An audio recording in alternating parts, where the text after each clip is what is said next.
Welcome to Coffee Grounds with Jeff Wallitsch. We are talking about all the different ways that you can use old coffee grounds, because a lot of people have extra stuff in their filter, extra stuff after having a cup of coffee. Right, I love coffee and I feel bad throwing all that stuff away. So there's so many things that you can do with those leftover coffee grounds.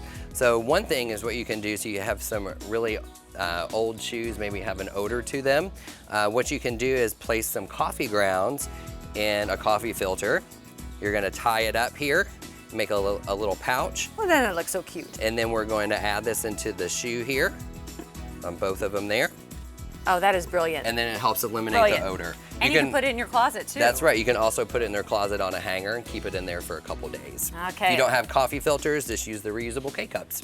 I know you love to cook. I do love to cook. But I love garlic, I I do love too. onions, but I it hate gets the on your smell. hands and you can't get that smell off. So keep a little bit of those coffee grounds near your sink. What you can do is take those, rub them on your hands, Who knew? wash, rinse, dry, and then the smell goes away for you. All right, you have a cool thing to do if you want to restore kind of a pH balance to those hydrangeas. Right, so hydrangeas are acid-loving plants, and when you compost coffee grounds, it actually helps as a natural fertilizer.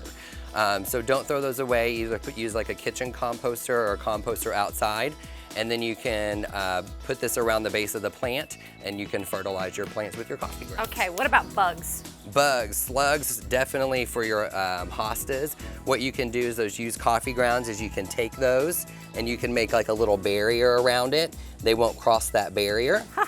And then you have a They just natural know. insect repellent. Last but not least, if you have leftover coffee. Which who has leftover coffee? It's like leftover wine. Make some really cool iced coffee cubes there. You can add them to smoothies or to your coffee in the morning. I'll stop there. For more details, go to wallitsch.net.